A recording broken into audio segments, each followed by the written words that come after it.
Welcome to the name game. Workout 206 is Cat Box. 6 rounds with 2 minutes on, 1 minute off.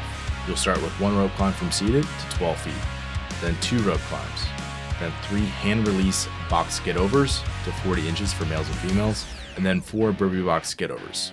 And then in the remainder of that 2-minute window, you'll complete max AirBike Calories. Your score will be your total reps, including the buy-in. Oh, what? I'm a cat? Ah! You got the cat box!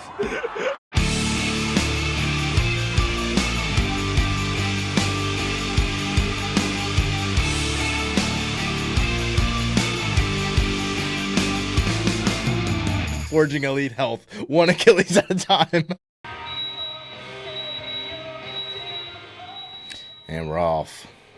So, this is obviously myself and Eric, who is a coach with us at Lumber Capital.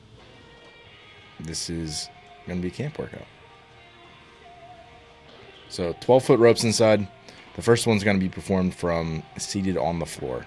And the deal is you have to be able to climb up high enough, obviously, to be able to establish a leg lock. That's only rep number 1. It's coming off the rest period, so hopefully people can figure that out. Honestly, we both kind of agreed. I mean, we're both decent upper body pullers, and it was like a non-factor for both of us.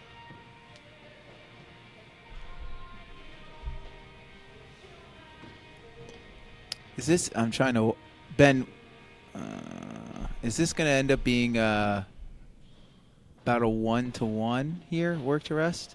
Or not work to rest, but like work to air bike? It depends who you are.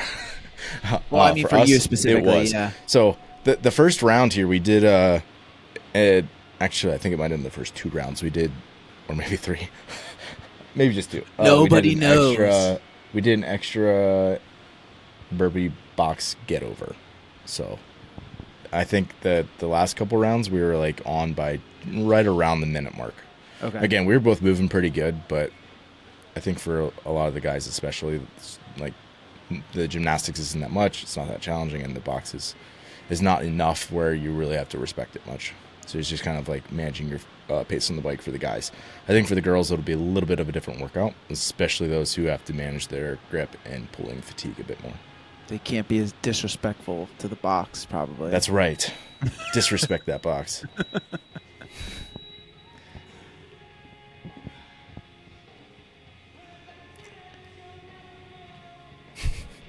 I cut off about 30 seconds out of each one of these, by the way. What if I want to watch your entire rest? Sorry. Did you feel the pulling at all, Ben? Like any fatigue in your upper body? No? No. Because literally, if you can like get your feet way up by good jump and get your feet way up by your hands on the second 2 reps, you can literally do the whole thing in one pull. One pull, yeah. To 12 feet. Let's see if this rep's any good. 1 pull.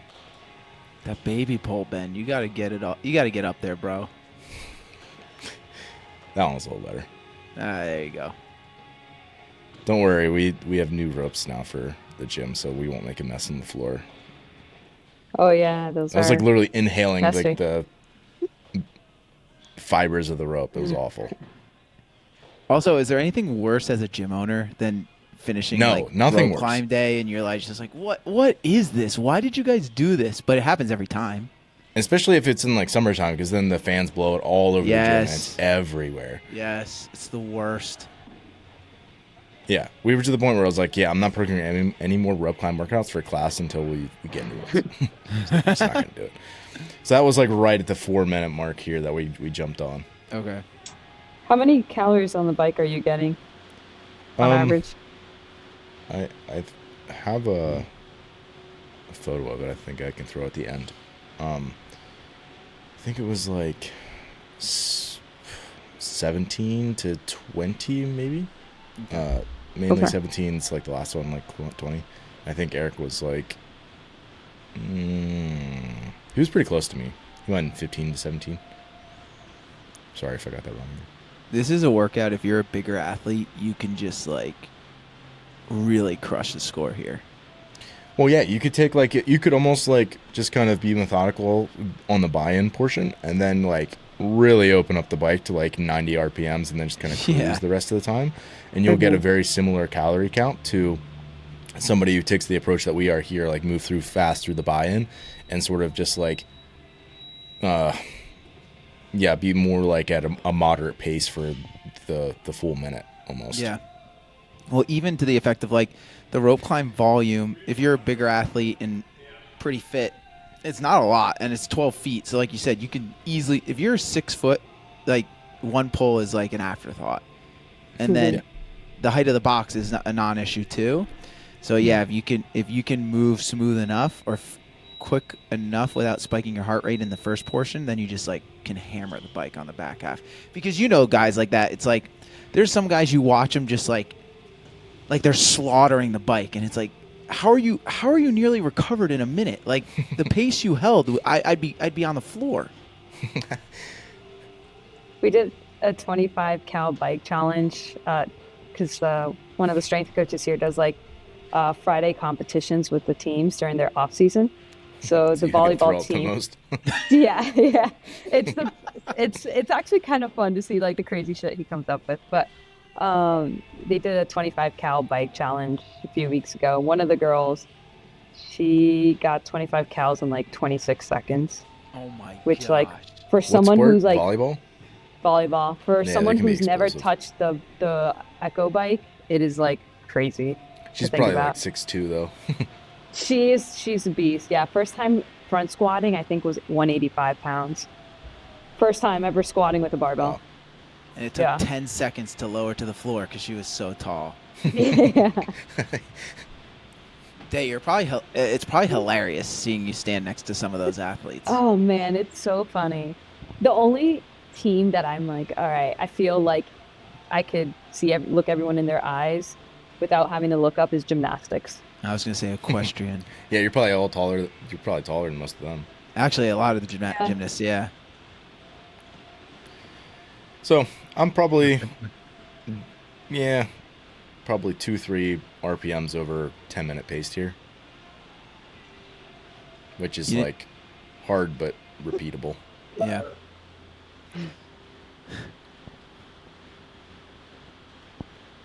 It's definitely metabolic. I was this might be you ever I mean, maybe this is just me because I tend to do this a lot, but I'm this is a little out of left field. It's kind of I don't know, hope it's not cheesy. And then you do the workout and you're oh, that was hard.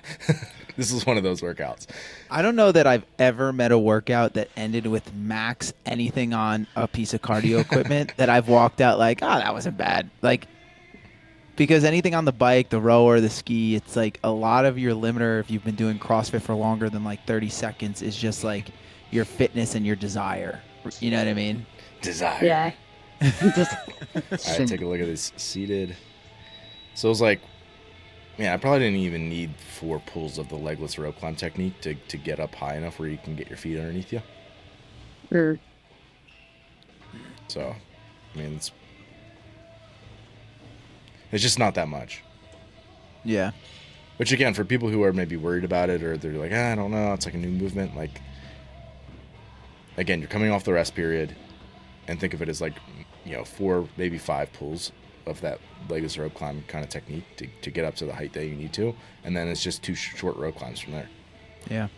There will be some people who struggle with that. And I don't mean your standard people who lack the upper body pulling strength, but because you're started from a seating position, if you have weak hips or you really struggle with an L sit. Yes. This then it's from seated deal is tough. Yep, because then your feet and legs become almost rocks pulling you down. That's how I felt with every L sit ever. Why are my legs pulling me down? Yeah, the other thing that's a little weird is the hand release box get over, and people are why the hand release? That's what Eric asked before the workout. It was really that's just a way to make sure that people aren't rebounding their feet off the box. So leaving your hands in the box, jumping the feet down and popping back up, like they did at Rogue, and 2 people tore their Achilles. So we're not going to do that. So it's the equivalent of forcing a step down or basically saying no rebounding. Ben is forcing you all to keep your Achilles right where they're supposed to be. Yeah. Sorry. Not sorry. If only CrossFit cared about your Achilles as much as I do.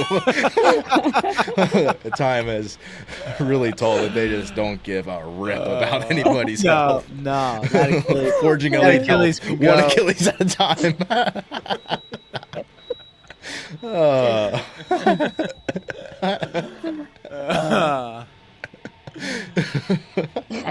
Ruining one accountant's life one box jump at a time. Accountant. It's just wild. Oh gosh. And then there were two. Number 2. Is this the last round?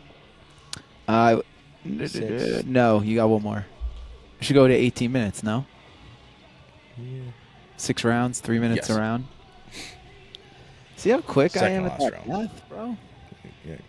Big math guy. Is this coming out before camp or during camp? Yeah, we'll probably publish this like right around like maybe the day of camp. Okay. Did you come out of this workout with like a sick bicep pump? No. Honestly, it was more legs and lungs. Yeah, that makes sense. I feel like anytime I do any semblance of a legless rope climb, though, I come out like feeling like Popeye, but I guess it's not enough volume. It's just not enough, yeah. Well, Again, volume's I'm like saying not this the word. like it's like like, density. yeah, I mean, yeah, it's spread out quite a bit, right? Like, Yeah. 18 rope climbs to 12 feet across 18 minutes is low density. That 12 feet is a kicker, though. It's such a difference It between makes 12 a and huge 15. difference, right? And people are like, "Oh, it's only 3 feet," but it's the 3 feet that you're climbing, right? Like Yes. You start, the first 7 feet of a regular rope climb, you're not climbing it, right? So you're only climbing 8 feet. If you add 3 to that, it's a significant percentage of the entire thing that you actually have to climb. That's much higher. Yes. So usually, if it's like you have 15-foot rope climbs, and for us, we don't have any 15-foot ropes inside. So like wintertime, it's like I'm almost doing like 2 to 1. Yeah. Oh, yeah, Ben, at you're least, like, looking another tired third. here. It's working. Yeah, you're It's like you are drinking in the air right now, just like through your mouth, like. I get the like basking shark, like tired face, like when I'm on any erg, I'm just like, just can't breathe. Yeah. This is last round coming up. Yeah, last rest period here. Yeah, so originally, if people are paying attention, I had both knee sleeves up around my knees, thinking that I might go to a knee over top of the box. If it was 48 inches, like you set up some like jerk blocks that are pretty high or something, like that would definitely be more of a feasible technique option. But in a relatively fast workout where you're not doing like, you're not doing like 20 or 30 of the box get overs, it's just too slow to go to a knee. So I think for, again, a lot of the guys who are at least my height, it's just going to be way faster to land the feet like we both are and go over rather than going down to a knee and like spinning around. And then also like the knee sleeves just are enough compression where it starts to cut off the circulation. to Yeah, I was about my to say lower that. leg. And when like it's not a lot of pressing through your calves, but your calves are working during an air bike. Yeah. So it's like enough where if you got some tight knee sleeves on there, it makes a difference. Yeah, I mean, my quads would be so friggin' pumped if I had knee sleeves on. Yeah, so this one we had over a minute to bike. It's that last round. You gotta push it. So like in a competition setting, like especially if you tested this out at all, we'd both be on there the entire second minute. I think Yeah. ladies will be a little different depending on their ability. It could be anywhere from 30 to 45 seconds, which I think we talked about this. We want people to be on the bike at least 30 seconds, which you can still get I mean, even if you're kind of like working to get there in 30 seconds is still plenty of time to like put some effort into the bike and still feel like it's a good workout. Mm-hmm. So that'll probably be like our cut off for people to scale. Like if you can't get to the bike in 30 seconds, something needs to give in the first half of the workout from a scaling point of view. Yeah, because like you said, the goal here is to get a good enough time on the bike that you're really pushing yourself and getting that cardiorespiratory response. And so if you're skating in and just getting 10 seconds on the bike, you're not getting anything out of it. Basking shark. There it was. I've never heard it referred that way. Oh, so tired. He looks less tired than you. Yeah. Eric's in really good shape. I think if he tried as hard as me, things would go really well for him. And that's my only advantage, is I'm willing to be in pain for a long time. So, Eric, expectation versus reality. I think reality met expectations. I thought that was going to get spicy round 4, and it did. Any advice for strategy? Pacing? Man, I don't know. I feel like just for me, like, play to your strengths. So I just went as hot as I could on the ropes and the box jump overs, and just gave me plenty of time because I knew I was going to be dogging it on the bike. Yeah, whereas like somebody's not as good on the rope might have to get to the bike and sprint. Right. And just not have as much fatigue when they could be there. Right. Sweet, dude. Nice jump. Thanks. You too. Thanks for watching today. Be sure to share this workout and take it on with some friends. If you want to learn more about how to optimize your performance for the sport of CrossFit, or if you're interested in hiring one of our coaches, head over to zorfitness.com. And if you enjoyed this video, be sure to subscribe. Best of luck on the workout, and as always, stay the course.